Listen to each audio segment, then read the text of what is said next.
에스겔서 통해서 하나님께서 우리에게 계속해서 당신의 마음과 당신의 계획을 우리에게 보여주고 계십니다. 우리가 오늘 읽어야 될 1장서부터 5장까지의 말씀은 에스겔이 어떻게 부르심을 받았는지와 이스라엘의 죄에 대해서 본인에게 하나님께서 말씀하신 것대로 너 이렇게 이스라엘의 죄를 네가 대신 속죄해라 라고 이야기하는 장면이 소개되는 부분입니다.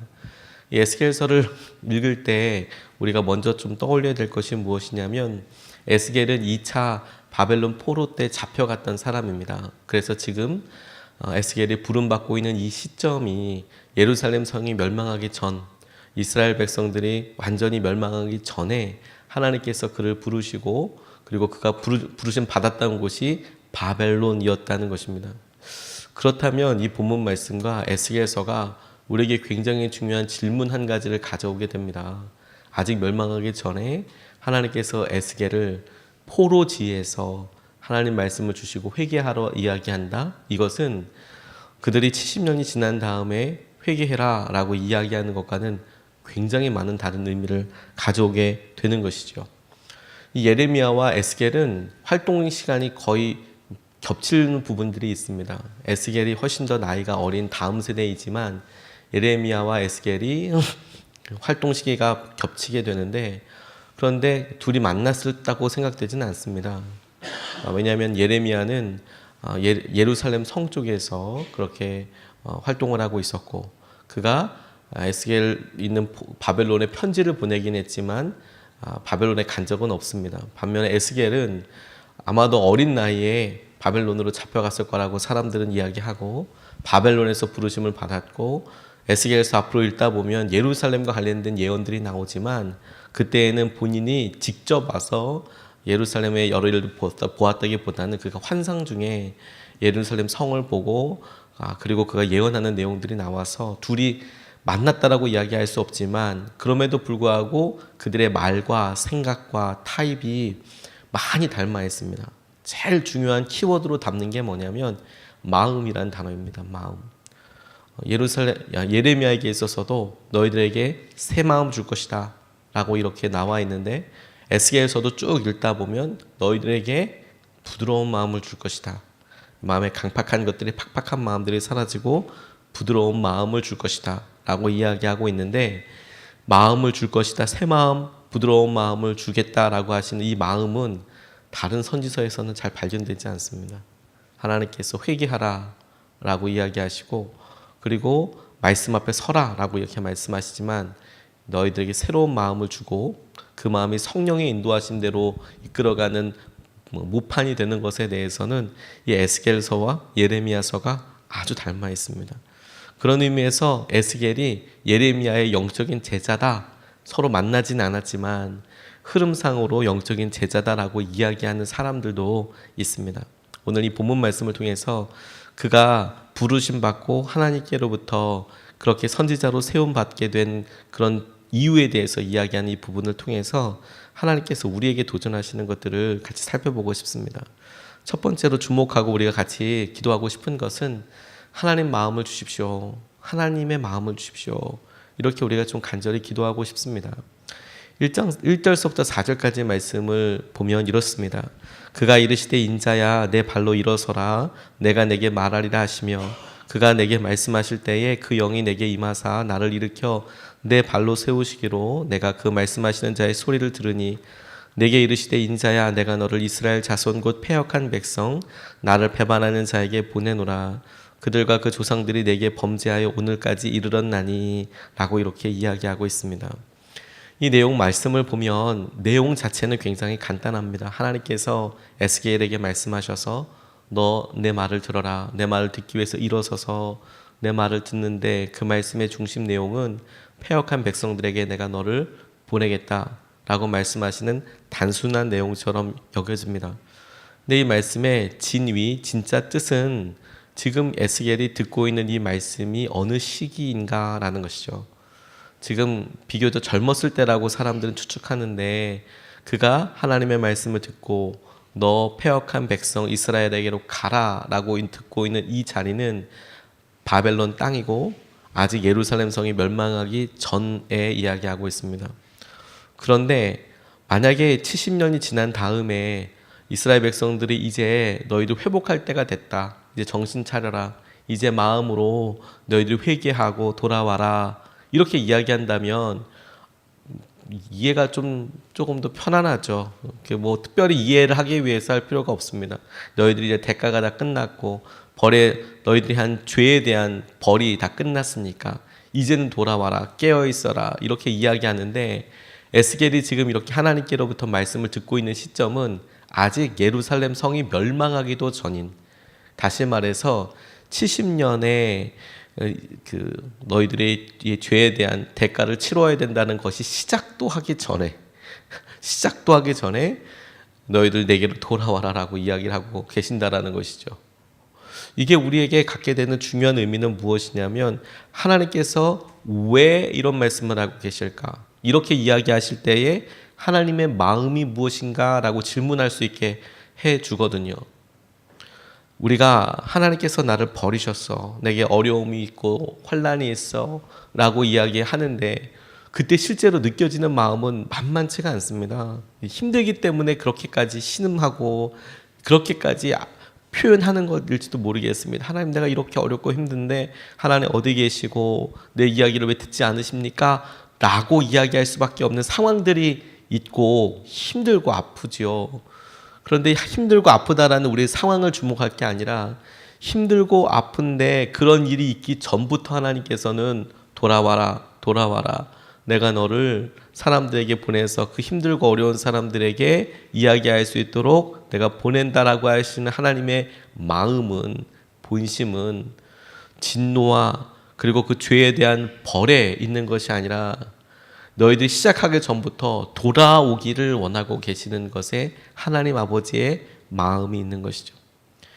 벌과 그들이 치러야 될 대가에 하나님의 중심 방점이 있는 것이 아니라 하나님께서 그들에게 회복시켜 주시는데, 하나님께서는 지금도 이 간절함이 묻어나오는 게 뭐냐면 마치 70년이 끝났을 때에 이제 너희들 회복해야 되고 공부를 중학교 때 열심히 해라 고3 때 열심히 해라 이 다르듯이 고3 때 야 열심히 해라 이런 안타까운 마음으로 갖고 있는 게 아니라 시작도 하지 않았는데 너희들 지금서부터 돌아와야 된다. 돌아와야 한다. 70년이 지났을 때에 가지고 있을 간절함을 아직 70년이 시작하기도 전에 하나님께서 그렇게 말씀하시고 사람을 세워서 이야기하시더라. 이게 얼마나 놀라운 하나님의 은혜입니까? 고난과 어려움에 대해서 본다면 좌절이고 힘들 수 있지만 하나님께서 그 전부터 그렇게 이야기하신다면 더군다나 멸망하기 전에 그냥 조심해라가 아니라 에스겔은 아예 포로로 가 있고 시작도 하지 않고 했을 때 이때에 이미 그렇게 말씀하신다면 하나님 아버지의 본심은 우리의 회복에 있는 거구나. 그 마음을 붙잡고 있어야 우리가 어렵고 고난의 때에 하나님을 놓치지 않을 수 있는 거구나. 이걸 우리가 붙잡아야 된다고 적용하게 됐습니다.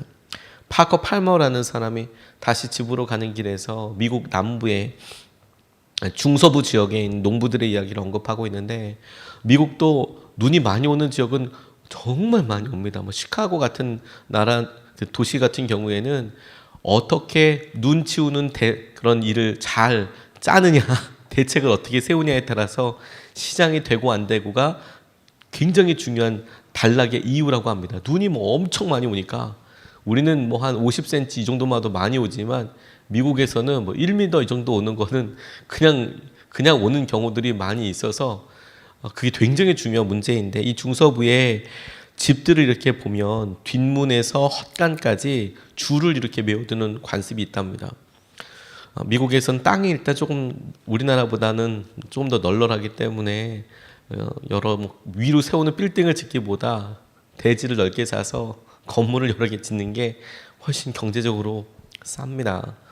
그래서 차고를 따로 짓고 창고를 따로 짓고 이렇게 간단하게 짓는데, 눈이 와도 자기 할 일은 해야 되니까 거기까지 왔다 갔다 하고 또 장비들 공구들 얻으려고 그러면 한 곳에 모아놓으니까 그렇게 왔다 갔다 하는데, 눈이 하도 많이 와버리면 의외로 자기들이 다시 집을 찾지 못하고 멀리 간 게 아니라 바로 집 근처 옆에 있는 자기 집 안에 구내에 있는 자기 땅 안에 있는 바로 옆에 헛간 갔다가 집에 돌아오지 못해서 얼어 죽는 경우들이 속출한다는 거예요.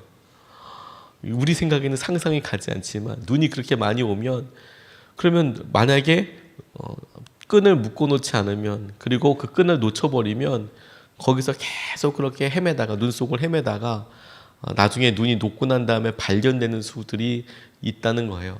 그래서 사람들이 끈을 묶어 놓고 그 끈을 붙잡고 헛간까지 갔다 오고 창고까지 갔다 오고 차고까지 갔다 오고 그렇게 한다는 겁니다. 그런데 이 끈이 그들의 생명을 지켜주듯이 하나님께서 우리에게 때로는 어려움과 고난 가운데 있어서 하나님 마음이 뭡니까? 하나님 우리에게 왜 이러십니까? 라고 생각될 영적인 막 여러 어려움들 때문에 내가 잘 분별하지 못하겠습니다 라고 이야기할 때에 우리의 생명의 끈이 되는 것이 무엇이냐면 하나님의 마음이 무엇인가? 하나님이 왜 이런 이야기를 하는 건가? 에스겔을 통하여서 우리에게 분명히 알 수 있는 것은 하나님 70년의 일이 시작도 되기 전에 이렇게 말씀하시는 거 보니까 너를 세워서 그렇게 보낸다라고 말씀하시는 것이 무엇이냐면 하나님께는 이미 이 70년 이후에 회복하게 되고 이스라엘 백성들에게 받을 기도와 영광에 대하여 하나님 마음이 온통 그렇게 계신 거구나. 그렇다면 우리에게도 하나님께서 우리의 마음과 이 아픔의 과정들을 넘어서서 하나님은 이미 그 이후에 받으실 예배와 고백과 우리들 통해서 하게 될 기도를 기다리고 계시겠구나. 믿음은 바로 그 70년 이후를 바라보는 거예요. 하나님, 내가 그렇게 가게 해주십시오. 그렇게 주님을 바라봅니다. 그래서 오늘 첫 번째 기도 제목은 하나님, 하나님의 마음을 주십시오. 하나님의 이 간절함과 마음을 주십시오. 그걸 놓고 우리가 좀 먼저 기도하고 싶습니다. 두 번째로 붙잡고 기도하고 싶은 것은 하나님의 증인이 되게 해달라고 그렇게 기도하고 붙잡고 싶습니다. 5절 말씀에 보니까 그들은 패역한 족속이라 그들이 듣든지 아니 듣든지 그들 가운데 선지자가 있음을 알지니라 이렇게 나와 있습니다. 네가 그곳에 서서 말씀을 전하면 잘 들을 거야 라고 말씀하고 계신 게 아니고 에스겔을 세워놓고 그들 듣든지 안 듣든지 그게 첫 번째 중요한 게 아니고 내 마음이 그렇다는 것, 그리고 네가 그곳에 있어서 너희들 가운데 이스라엘 백성들 가운데 선지자가 있었다는 것을 이스라엘 백성들이 다 알게 하려고 네가 반드시 그곳에서 말씀을 전하는 사역을 해야 한다라고 이야기하고 계시는 것이죠. 가서 말씀 전해라라고 이야기할 때 그곳 사람들이 술술 잘 알아서 들을 거다라고 미리 얘기해 주시면 마음이 얼마나 편할까요? 근데 그게 아니고 아예 처음부터 안 들을 거야 아마, 웬만해서는 안 들을 거다. 그럼 왜 가야 합니까? 안 듣는데 그곳에서 왜 전해야 하는 겁니까? 아니 그곳에서 사람들이 마음이 변하지도 않을 거고 하나님께서는 이 70년 동안에 있을 이스라엘의 여러 영적인 상태에 대해서 이미 알고 계시는 듯이 변하지 않을 거다. 웬만해서는 변하지 않을 거다. 그런데 왜 그곳에, 이거 허탄한 일 아닙니까? 이거 허무한 일 아닙니까? 10번, 20번에서 넘어온다 하면 20번 하겠는데 그게 아니라 웬만하면 안 변할 거다. 그런데 듣든지 안 듣든지 네가 일단 그곳에 있으면 하나님의 선지자가 그들 가운데 있었다는 것을 결국에는 알게 될 것이다.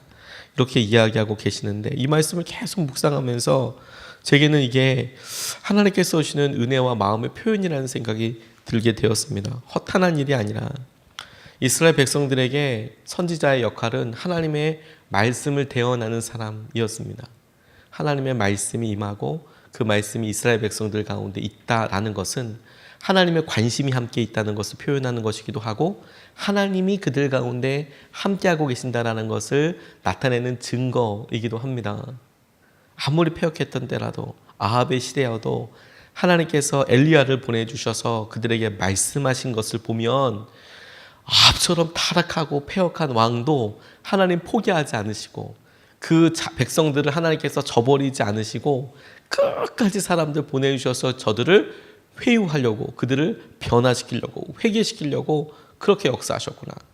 그러니까 아주 힘들고 어려운 세대에 하나님의 증인, 하나님의 선지자 한 사람이 있어서 그 시대, 그 시기에 대한 하나님의 마음이 어떠했는지를 하나님께서 어떻게 함께하고 계셨는지를 알게 해주시는 것이죠.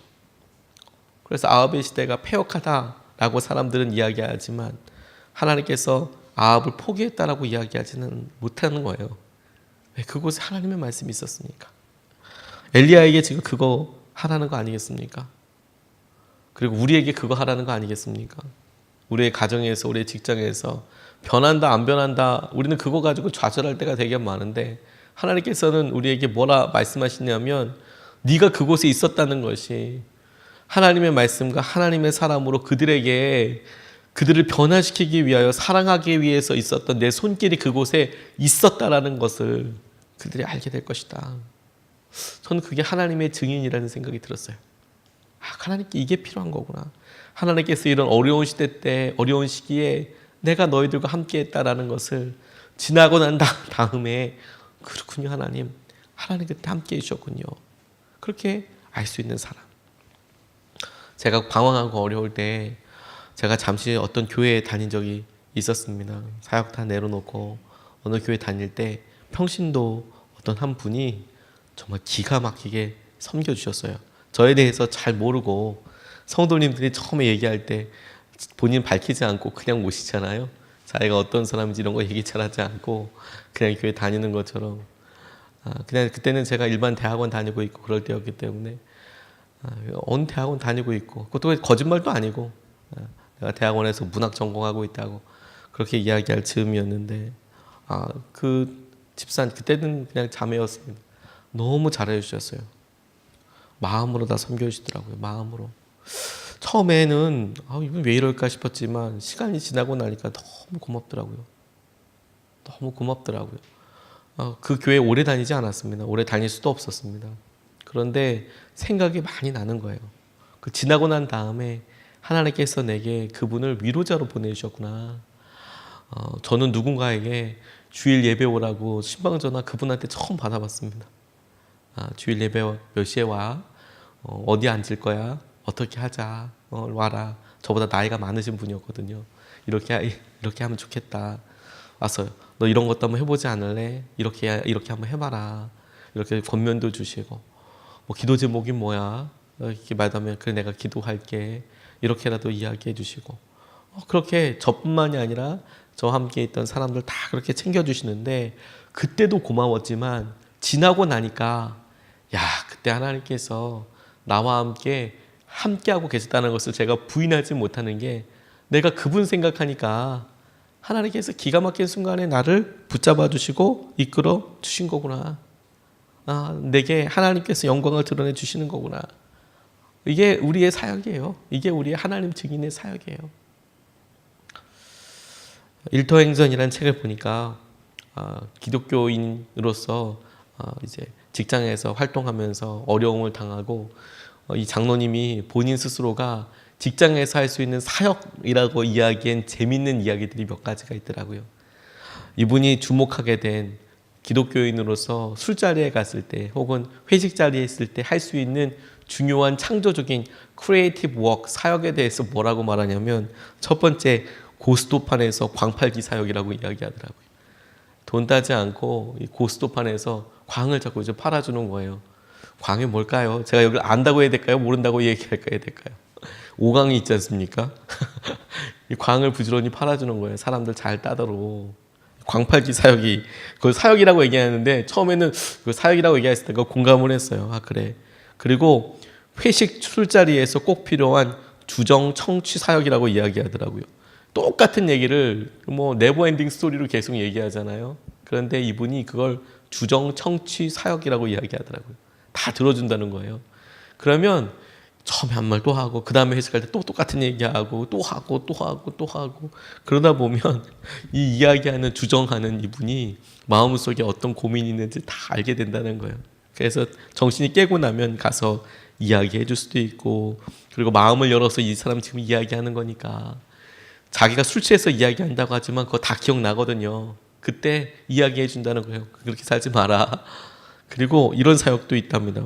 술자리 마치고 집에다 바래다 주는 드라이브 사역은 융화 사역의 마침표다. 집에 다 데려다 주는 사역. 본인은 술을 안 먹었으니까 자기 차 가지고 다 집에다 꽂아주는 거예요. 딴 데 못 가게. 이거 중요한 사역이다. 그래서 제가 마지막에 이런 사역도 이야기하시더라고요. 1차 회식 가고 2차 술자리 간 마지막 시각이 밤낮 12시인데 신혼이었던 한 직원이 전화를 걸더니 옆에 있던 자기에게 전화를 바꿔주더래요. 그리고 전화를 받아보니까 그의 부인인데 부인이 이 장로님 음성을 듣더니 안심이 됐다고 그렇게 이야기를 하더래요. 이게 무슨 말인가 보니까 이 장로님 계신 거 보니까 이 음란한 곳이 아니구나. 술 안 먹고 계시는 장로님 한 분 우리 직장에 있다는데 이분이 지금 여기에 같이 있는 거 보니까 이 자리가 음란한 자리거나 이런 자리가 아니구나. 그걸 알고 알았다고 그러고 이제 끊으시더래요. 그래서 이분이 뭐라고 얘기하냐면 회식 장소 안전 인증 사역 이렇게 하셨더라고요. 아, 기가 막힌 크리에이티브한 사역이다라는 생각이 들었어요. 진짜 크리에이티브하다. 하나님께서 우리에게 믿는 사람으로서 그곳에 같이 있게 하시죠. 그런데 그렇게 시간이 지나고 나면 사람들이 듣든지 안 듣든지 하나님의 손길이 너희와 함께 있었다는 것을 너희가 알게 될 거다. 우리가 그렇게 하나님의 은혜를 붙잡을 뿐만 아니라 우리 또한 그렇게 사역을 하죠. 하나님 힘들고 어려울 때 하나님께서 함께 계시는 것을 우리가 보지요, 알지요. 아브라함이 그런 삶 살았습니다. 이삭 바쳐버렸습니다. 그랬더니 하나님께서 그를 친구라고 이야기하세요. 그를 그냥 다만 친구라고 이야기하신 것이 나랑 친밀하기 때문뿐만이 아니라 아브라함에게 아마 그렇게 말씀하셨을 것 같아요. 예수님 십자가에 돌아가시고 난 다음에 아브라함 너는 알 거야 내 마음이 어떤지. 너는 자식을 이렇게 죽이려고 했을 때 너는 내 마음 알 거야 조금이라도. 너는 그 마음 알 거야. 하나님께서 그 시기에 그 시대에 그 일에 그 사역에 너는 알 거야. 하나님의 증인된 사람이 있지 않겠습니까? 그 사람이 저와 여러분이 되기를 주님의 이름으로 축복합니다. 에스겔을 통해서 두 가지 말씀 오늘 같이 붙잡았는데 첫 번째는 무엇이냐면 하나님께서 하나님 마음이 본심이 있는 거죠. 하나님 이 생명줄 같은 하나님의 마음 놓치지 않게 해주십시오. 두 번째 하나님께서 어느 곳에 있든지 하나님의 사람이 있다는 것을 드러내는 것을 통하여 하나님 증인 삼으시는데 하나님 증인 되게 해주십시오. 우리가 그렇게 살게 해주십시오. 이것을 붙잡고 우리가 두 번 나눠서 오늘 같이 기도하고 하겠습니다. 첫 번째 기도는 하나님의 마음을 알게 하십시오. 그 마음으로 순종하게 해주십시오라고 기도하고 싶습니다. 하나님 고난이 있고 어려움이 있지만 어려움에 우리의 마음이 가 있지 않고 하나님의 본심 가운데 우리의 마음이 있게 해주십시오. 하나님의 이 마음, 회복의 마음, 하나님께서 우리 사랑하시는 이 마음으로 우리를 붙잡아 주십시오. 우리가 하나님의 마음을 구하여 달라고 첫 번째로 우리 같이 기도하시겠습니다. 아버지 하나님 감사합니다.